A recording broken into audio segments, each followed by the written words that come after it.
हाँ सर। हाँ सर।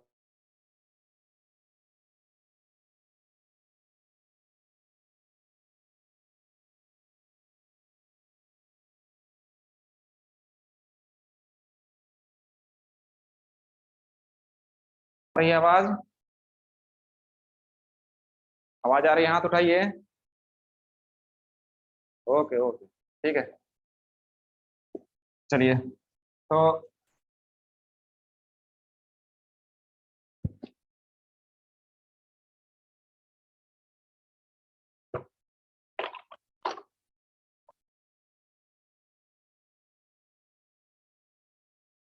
हम लोग तैयार हैं आज मैथ का क्लास करने के लिए। क्लास 10th ना। और देखिए, चूंकि एग्जाम हम लोग का बहुत करीब है, पहला जो फर्स्ट टर्मिनल एग्जाम है उसके लिए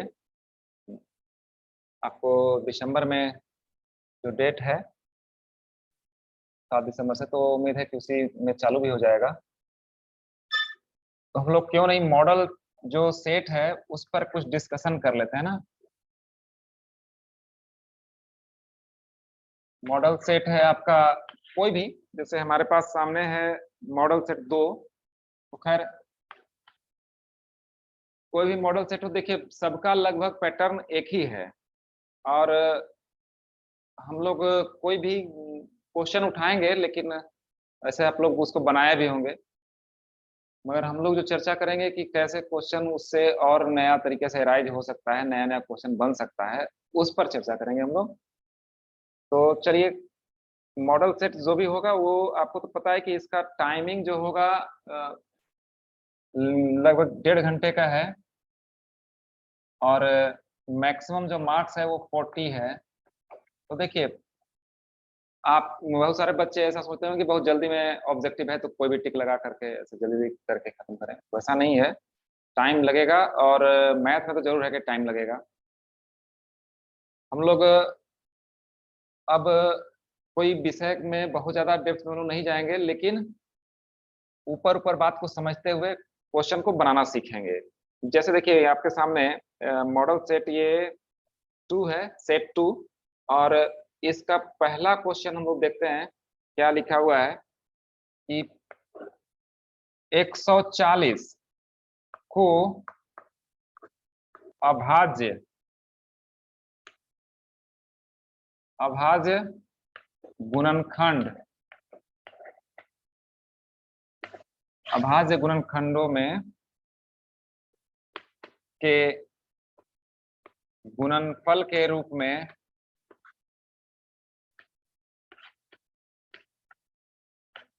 में लिखा जा सकता है।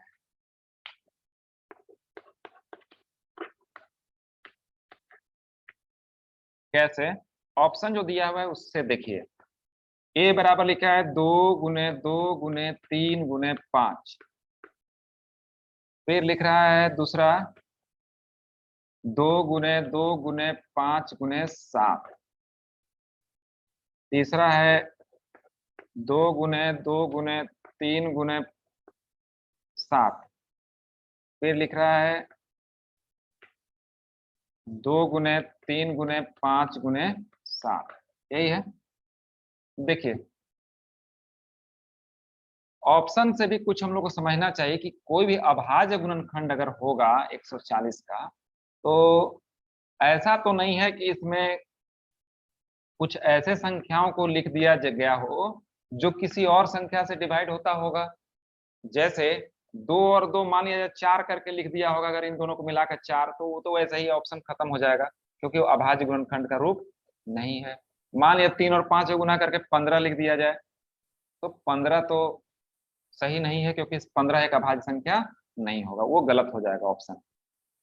तो आप 140 पर ऐसे मेहनत करेंगे तो 140 को क्या क्या लिख सकते हैं। मान लीजिए इसको 2 से डिवाइड करते हैं तो कितना आएगा, 2 × 70 आएगा। फिर 2 × 70 को आप कैसे लिखेंगे? आप इसको लिखेंगे 2 × 35 लिख सकते हैं, 2 से डिवाइड हो ही रहा है। 35 को कैसे लिख सकते हैं? 7 × 5 या 5 × 7। तो जो यही आपका आया, एक एक स्टेप करके बना सकते हैं। तो जो ऑप्शन है वही रहेगा, 2 गुने 2 गुने 5 गुने 7। तो सही आंसर है हमारा बी। चलिए इसको नोट कर सकते हैं आंसर के लिए।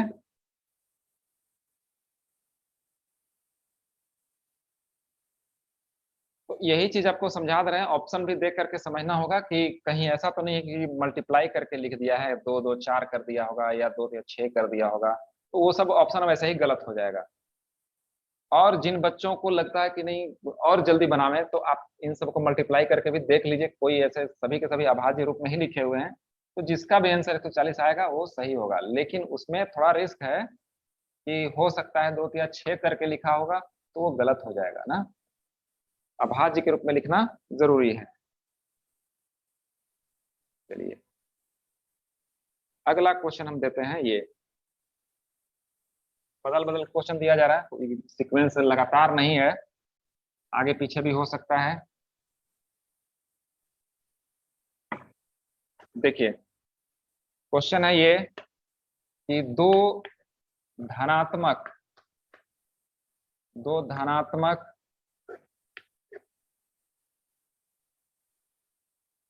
दो धनात्मक पूर्णांक दो धनात्मक पूर्णांक ए तथा बी दिए रहने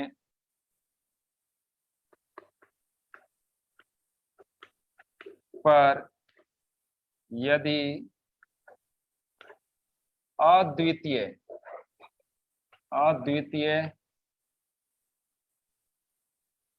पूर्ण संख्याएं Q तथा R विद्यमान हो हैं, तो निम्न में से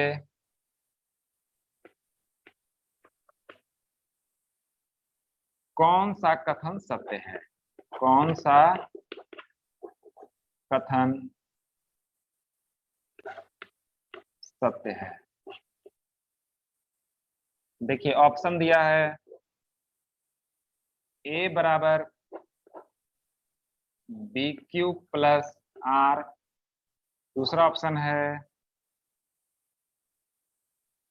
यहाँ माइनस है, सॉरी माइनस है, ए बराबर बी क्यू माइनस आर, तीसरा ऑप्शन है ए बराबर बी बटा क्यू माइनस आर, और चौथा ऑप्शन है ए बराबर बी बटा क्यू प्लस आर।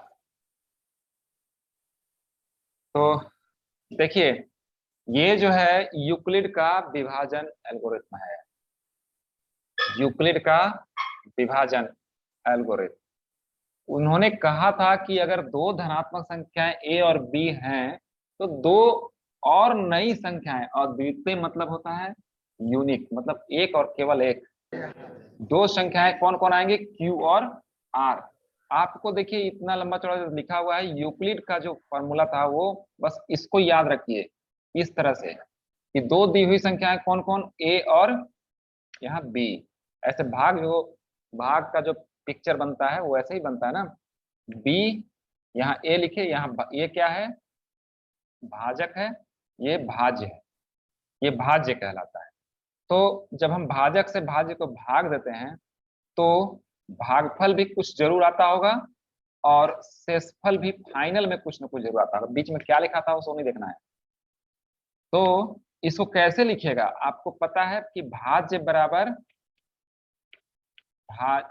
भाजक गुने भागफल जोड़ शेष।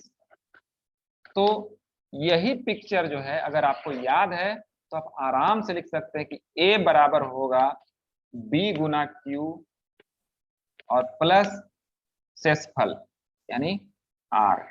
तो सही आंसर ये है। इसको बनाने के लिए आपको ये पिक्चर याद रहेगा तो आराम। सर ऑप्शन में नहीं है। हाँ नहीं है, ए बराबर बी क्यू प्लस आर। अच्छा यहाँ माइनस नहीं है, प्लस है, इसमें दिया हुआ है। हाँ, बी ऑप्शन है। एक जगह माइनस है, एक जगह यहाँ पर प्लस है।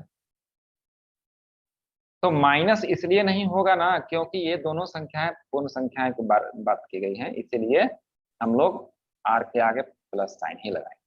ठीक है, तो सही आंसर, कुछ करना नहीं है, इतना याद कि भाज्य बराबर भाजक गुणे भागफल जोड़ शेषफल, ये यूक्लिड का दिया हुआ था, तो बस इसी को याद रखना है। चलिए क्वेश्चन हम बदलते हैं इसको, अब नया क्वेश्चन देखते हैं।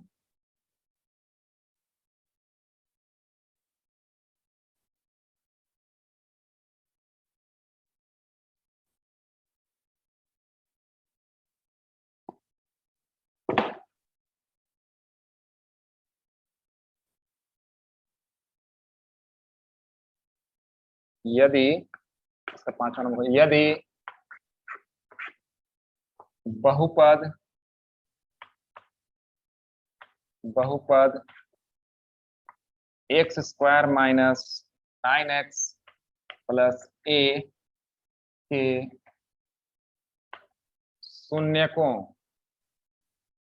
शून्यक मतलब मूल्य होता, मूल होता है ना, शून्यकों का गुणनफल,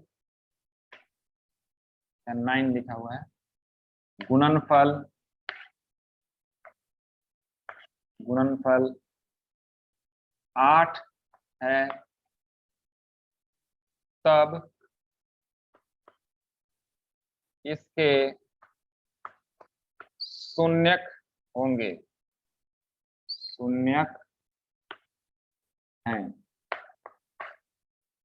पहला ऑप्शन है -1, -8, दूसरा ऑप्शन है 1 तथा -8, और -1 तथा 8, फिर लास्ट है ऑप्शन 1 तथा 8।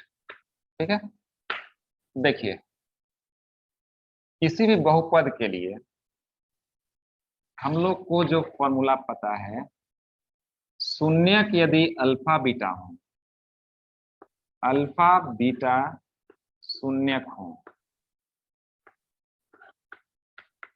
तो बहुपद का जो समीकरण है वो कैसा होगा, ऐसा होगा x square minus alpha plus beta x plus alpha beta. तो यहां पर है मूलों का योगफल, इसको बोलते हैं मूलों का योगफल, या शून्यकों का योगफल बोल सकते हैं इसको, योग है यहाँ पर, और यहाँ पर क्या है, गुणनफल है, गुणनफल है। तो आपको दिया हुआ क्या चीज है, गुणनफल दिया हुआ है 8, यानी अल्फा इंटू बीटा बराबर दिया हुआ है 8। लेकिन देखिए कि अल्फा बीटा की जगह क्या लिख दिया है, ए। तो ए बराबर क्या मिल गया आपको, 8। हमको यही वैल्यू पता नहीं है, ए वैल्यू। तो चलिए यहाँ बराबर 0 नहीं किया हुआ तो अभी मत लिखिए, कोई दिक्कत नहीं है। अब क्या करते हैं कि इसको फैक्टराइज करने की कोशिश करते हैं, या फिर जैसे आप करते हो वैसे भी कर सकते हैं कि मूलों का योगफल दिया हुआ है और मूलों का गुणनफल दिया हुआ है। ऐसा मत सोचने लगेगा कि देखने से तो लग रहा है हमको कि 8 अगर लाना है हमको, तो इसको इसको गुना करेंगे तो भी 8 आ जाएगा, इसको गुना करेंगे तो नहीं, -8 आए, 8 आएगा, इसको गुना करेंगे तो -8 आएगा, इसको गुना करेंगे इससे 8 आ जाएगा। यानी ये दोनों तो आंसर नहीं होगा, लेकिन ये दोनों में से कोई भी आंसर हो सकता है। तो हम लोग क्या करेंगे, अब इसको बनाने की कोशिश करेंगे। हम लोग क्या करते हैं, इसको बनाने की कोशिश करते हैं। एक्स स्क्वायर मूलों का योगफल की जगह क्या दिया हुआ है, 9, 9x प्लस 8। तो जैसे बनाते हैं फैक्टराइज करके वैसे बनाइए। इसको लिख सकते हैं x square minus 8x minus x, गुना करेंगे तो जैसे 8 को एक्स स्क्वायर से गुना करते हैं 8x स्क्वायर आता है। उसको दो हिस्सों में ऐसे व्यक्त करते हैं कि जोड़ने पर या घटाने पर -9x आए, लेकिन गुना करने पर 8x स्क्वायर आएगा। तो यही तरीका है, इसको जोड़ेंगे तो इतना हो जाएगा, लेकिन इनको गुना करेंगे तो 8x स्क्वायर आएगा और प्लस 8। इसको सॉल्व करते हैं, x कॉमन लेते हुए, x माइनस 8 और यहाँ पर -1 कॉमन लेंगे तो x माइनस 8 बराबर आप कह सकते हैं x माइनस 8 कॉमन लीजिएगा और x माइनस 1। इनको देखिएगा तो क्या पता चलेगा, जीरो करने पर क्या मिलेगा, x बराबर 8 और इसको जीरो कीजिएगा तो x बराबर 1। 8 और 1 जहां भी है वही आंसर।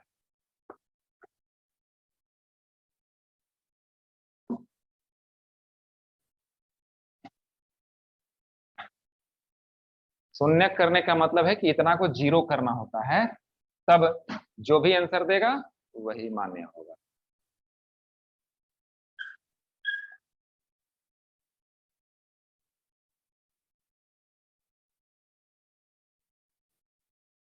सही आंसर डी है।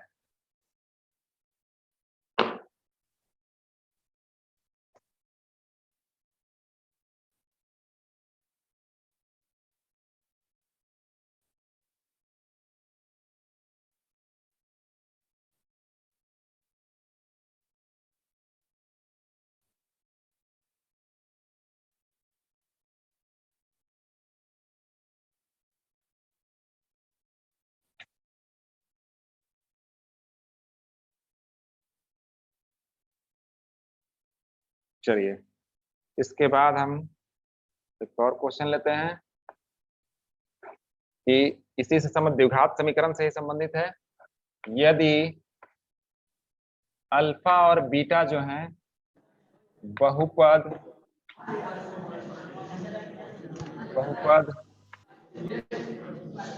X square plus 2x plus 1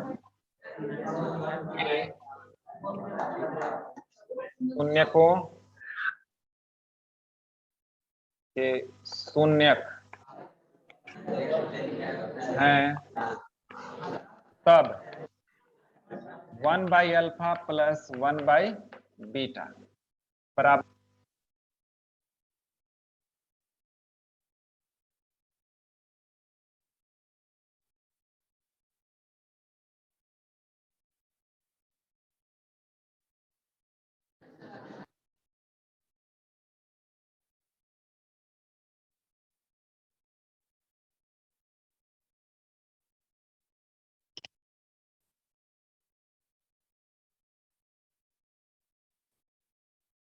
आवाज आ रही है? अब देखिए तो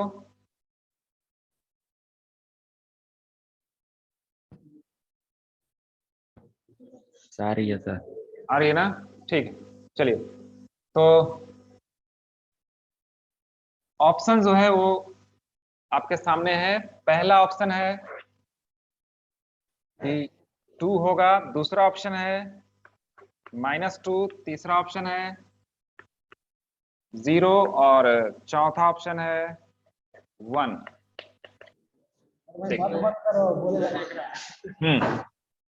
देखिए, अभी अभी हमने बताया था कि जो द्विघात समीकरण हो चाहे द्विघात बहुपद जो होते हैं, उनके साथ क्या होता है, मूलों के साथ जो संबंध है वो ये होता है कि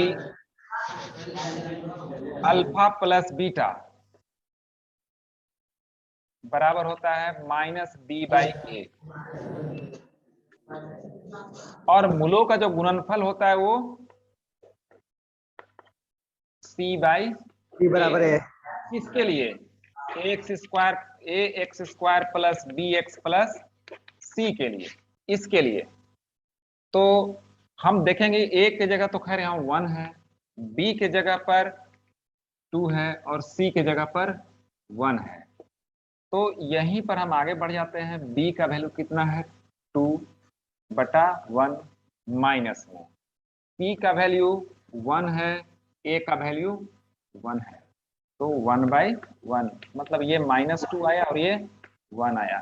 देखिए ऐसा क्यों किए हैं, क्योंकि जब ये वैल्यू हम देखिए निकालेंगे 1/अल्फा प्लस 1/बीटा, तो इसको एलसीएम ले लेंगे, अल्फा बीटा हो जाएगा नीचे alpha plus beta, beta plus alpha आ रहा है, लेकिन वही मीनिंग होगा।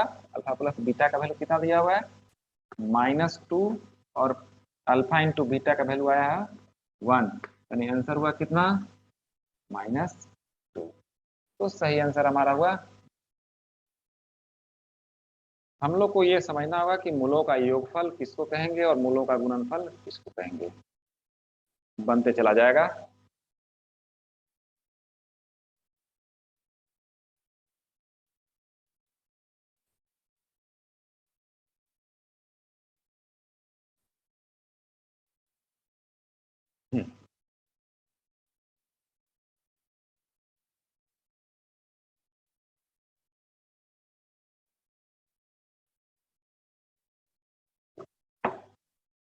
देखिए 7 नंबर है, ये एक चित्र बना हुआ रहेगा, एग्जाम में तो तय है इसमें आएगा ही कोई सवाल। इस तरह से बना हुआ है,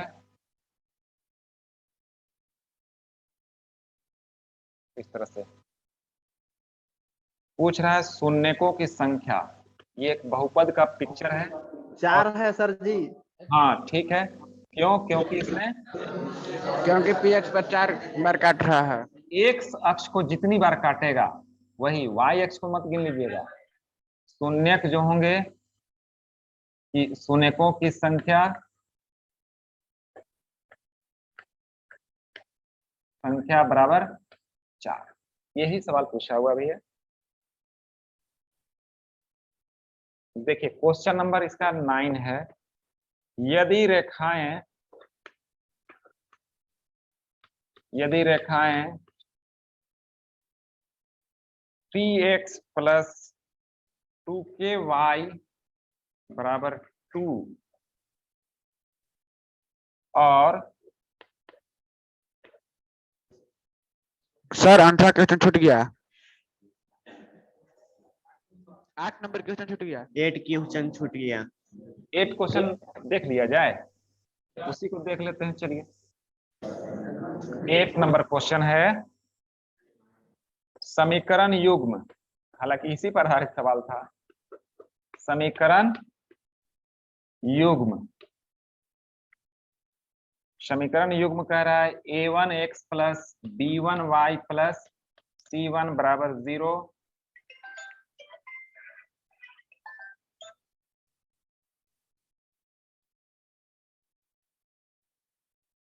क्या लिखे, a1x plus b1y plus c1 बराबर 0, और दूसरा है इसी के साथ a2x plus b2y plus c2 बराबर 0 में यदि एक शर्त लिखे हुए हैं a1 बटा a2 बराबर b1 बटा b2 बराबर c1 बटा c2 हो, तो समीकरण युग्म, इसके बारे में पूछा जा रहा है। पहला कि क्या ये अद्वितीय हल देंगे,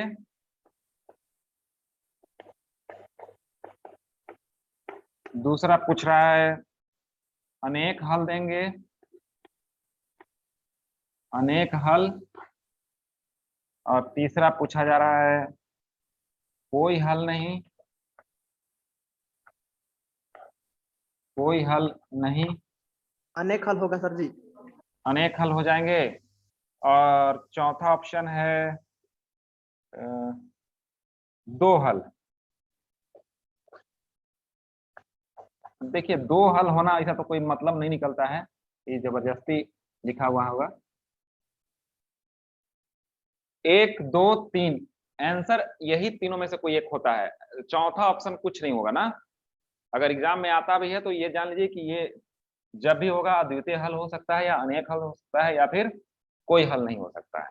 तीन ही ऑप्शन है, तो ये चौथा को मत मानिएगा। देखिए अगर ये तीनों बराबर हैं तो ये इसका मतलब है कि रेखाएं समानांतर हैं, है ना, समांतर, हाँ समानांतर है। या फिर दूसरे वे में कह सकते हैं कि हो सकता है एक ही पर कॉइंसाइड कर,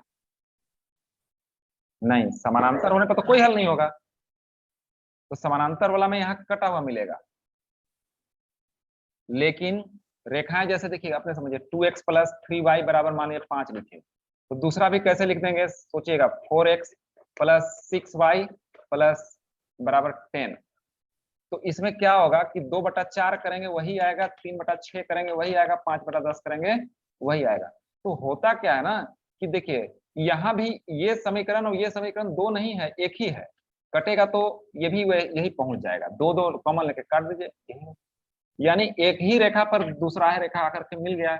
अब बताइए इस पर कितना सारा बिंदु है, इस पर बिंदुओं की संख्या अनंत है, यानी कि एक्स वाई वही सभी आंसर दिखाएंगे। तो हल कितना बोलेंगे हम लोग, अनंत हल बोलेंगे, यही आंसर होगा अनेक हल का। इसी में हम लोग सीखते हैं जब बराबर नहीं होगा, जब बराबर नहीं होगा जैसे 5 यहाँ लिख दें, यहाँ 10 के बजाय 11 लिख दें, तब तो यहाँ कट जाएगा। ये दोनों तो अनुपात बराबर होगा, लेकिन इसका अनुपात 5/11 लिख दें तो नहीं होगा। तो यानी कि ये रेखा और ये रेखा आपस में समांतर है। अब कोई हल है, कोई कॉमन पॉइंट नहीं है, कोई कॉमन पॉइंट नहीं है तो कोई हल नहीं होगा। इस जब यहाँ कटा हुआ रहेगा तो कोई हल नहीं। अब देखिए यूनिक सॉल्यूशन, अद्वितीय हल होने के लिए क्या होना चाहिए, यहाँ कटा हुआ होना चाहिए। अगर कटा हुआ है इसका मतलब है कि यहाँ कट गया तो समझिएगा अद्वितीय हल, यहाँ कट गया तो कोई हल नहीं, और कहीं कटा हुआ नहीं है तो समझेंगे हम लोग कि ये अनेक हल है। ठीक है, ग्राफ से भी हम लोग समझ लिए कि एक ही रेखा पर आकर के दूसरा रेखा पड़ा हुआ है, इसलिए बहुत सारे हल निकल रहे हैं।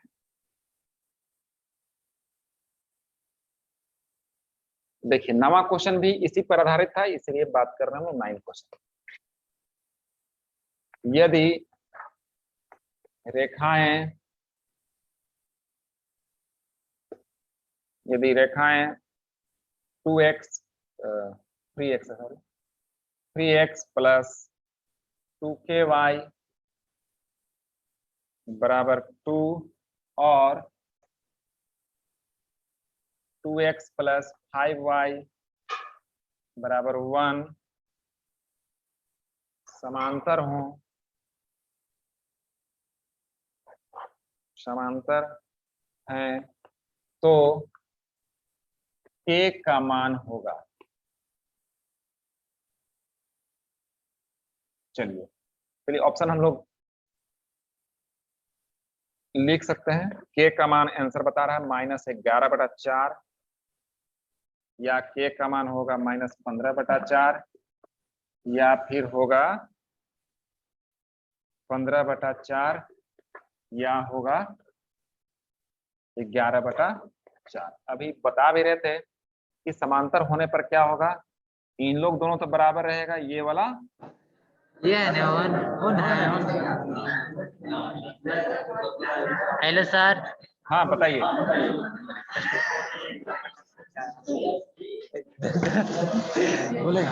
कौन सा आंसर आया? 15/4। 15/4 आया।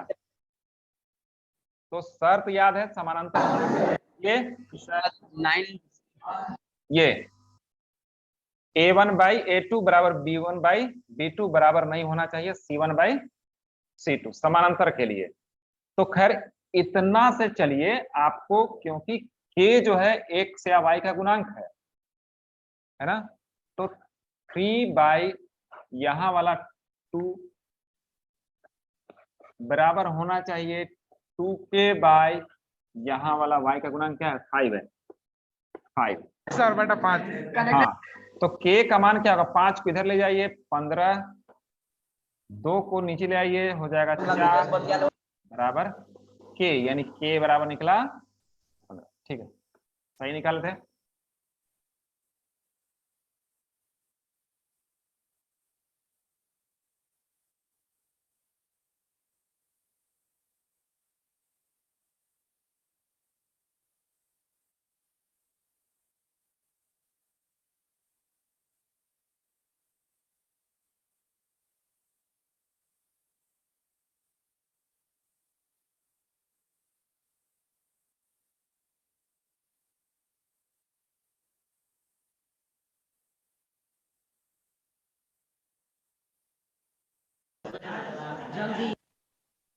चलिए देखिए, क्वेश्चन है, क्वेश्चन नंबर 10 हो गया था ना, नहीं नहीं 10 नहीं हुआ था, 10 है कि के किस मान के लिए। सर हाँ क्वेश्चन समझ में नहीं आया।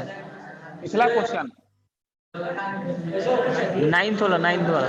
9th वाला के लिए शर्त बताए थे ना। देखिए 9th वाला के लिए क्या शर्त है, समांतर होने के लिए, इसको समझना है केवल ना, समांतर होने के लिए, होने के लिए जो शर्त था वो क्या था, A1/A2। A1/A2 बराबर B1/B2 नॉट इक्वल C1/C2। हाँ यहीं पर केवल काट देना है।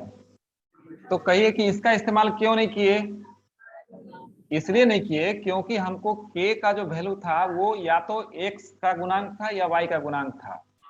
अब A1 है x का गुणांक, देखिए x का गुणांक 3 था, इसके जगह लिख दिए हम 3। A2 की जगह क्या लिख दिए 2। B1 की जगह लिखा हुआ था 2k और B2 की जगह लिख दिया था 5। अब इसको लेके चलने की जरूरत नहीं है, ये था लेकिन हम इसको क्यों लेके चले, क्योंकि k अगर इधर होता तब तो कुछ काम करते, लेकिन k इधर नहीं है तो हम लोग को सिर्फ इतना ही से बना लेना है ना, उधर नहीं देखना है कि C1/C2 क्या लिखा हुआ है, k इतना ही से निकल जाएगा। एक बराबर है, यहाँ भी दूसरा बराबर नहीं के साइन दिया हुआ है, तो हम लोग को जितना से निकल जाए उतना ही से निकाल देना है। तो सिर्फ एक पार्ट, इतना पार्ट को लेकर के बनाओ। ओके, अब इसको जैसे करते हैं 10th क्लास के स्टूडेंट है। हाँ जो शर्त है समांतर होने के लिए वो शर्त है। क्वेश्चन 10 है, के किस मान के लिए रेखा युग्म, रेखा युग्म 8x + 5y बराबर 9 तथा kx + 10y बराबर 15 क्या लिखा है, असंगत हैं।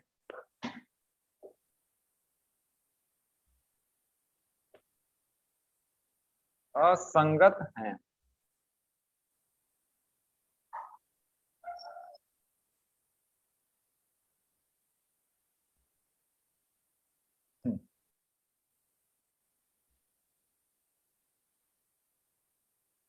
ऑप्शन दिया हुआ है -16 दिया हुआ है, 16 सी दिया हुआ है, 15 और डी दिया हुआ है 9।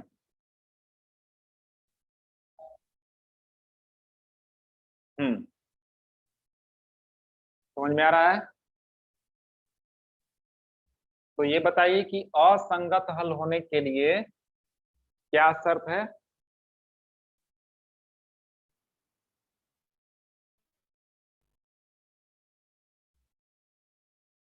पहले तो इस चीज को लिखिए A1/A2 B1/B2 और C1/C2। ये असंगत मतलब क्या होता है, कोई नॉट इक्वल। हाँ कोई यहाँ A1 की जगह क्या लिखा हुआ है 8 और यहाँ लिखा हुआ है K बराबर 5/10। 5/10 और बराबर क्या होगा 9/15 नहीं होना चाहिए, मतलब अब खैर आएगा भी नहीं। देखिए 5/10 कीजिएगा कितना हो जाएगा 1/2 और 9/15 करेंगे कितना हो जाएगा 3/5। तो 3/5 और 1/2 बराबर है नहीं ना, तो यहीं ऐसे कट गया, आप नहीं भी काटते तो भी कट जाता है। असंगत का मतलब ये हुआ कोई हल नहीं। तो देखिए कितना हुआ, ये तो कटा तो कितना 2 बार में कट गया। आप इसको ऐसे हाथ रख दीजिए, सिर्फ इन लोगों को सॉल्व करना है आपको, क्योंकि के यहाँ पर है।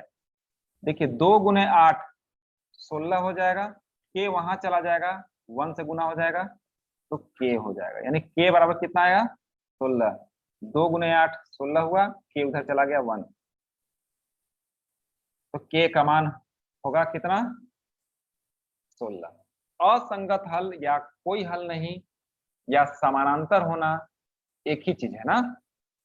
3 शब्द हम लोग समझे, असंगत होना या समानांतर होना या कोई हल नहीं, ये तीनों का कंडीशन एक ही है और तीनों एक ही चीज है। तो देखिए भाषा बदल देगा तो उससे हम लोग घबराएंगे नहीं, भाषा बदलने से कुछ होता जाता नहीं है। हम लोग को बस समझना रहता है कि असंगत हल बोला गया तो उसका क्या मतलब है, समानांतर रेखा बोला गया तो उसका क्या मतलब है ना। सब कुछ हम समानांतर रेखा और असंगत, यानी देखिए समानांतर ही रहेगा तो आप समझिए ना कि क्या ये दोनों कभी कटेगा। जब कटेगा ही नहीं तो हम आपको बोलें कि आइए एक पेन लेकर के ऐसा जगह रखिए कि दोनों पर रखा जाए। अगर हम आपको ये ऑप्शन दें, एक लाइन ये और एक लाइन ये, कहेंगे कि आइए पेन ऐसा जगह रखिए कि दोनों लाइन पर रखा जाए, तो आप कहाँ रखिएगा, यहाँ रखिएगा। लेकिन इनके लिए कहाँ रखेंगे, इनके लिए कहीं नहीं रख पाएंगे। अच्छा एक लाइन देखिए एग्जांपल, और एक लाइन ये है और दूसरा लाइन जो है वो भी इसी पर है। अगर हम किसी स्टूडेंट को बुलाएंगे, कहेंगे कि आइए ऐसा जगह पेन रखिए कि दोनों लाइन पर रखा जाए, तो कोई यहां भी रखेगा तो भी मान्य है, यहां रखेगा यहां रखेगा कहीं रखेगा तो मान्य हो जाएगा। यानी अनंत जगहों पर आप रखेंगे तो भी मान्य हो जाएगा, यानी कॉमन पॉइंट जो है वो अनंत जगह पर है। इसी के लिए सिर्फ रहता है a1/a2 बराबर b1/b2 बराबर c1/c2। इसी के लिए, इसके लिए रहता है a1/a2 बराबर b1/b2 बराबर नहीं होता है c1/c2, और इसके लिए रहता है a1/a2 बराबर नहीं होगा b1/b2। अब बराबर होते रहे c1/c2 या ना होते रहे उसको, इन लोग दोनों का बराबर।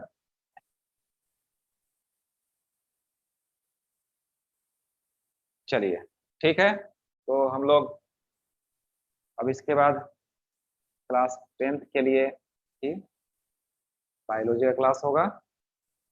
राम जी सर हैं आपके सामने। Okay thank you sir. Okay.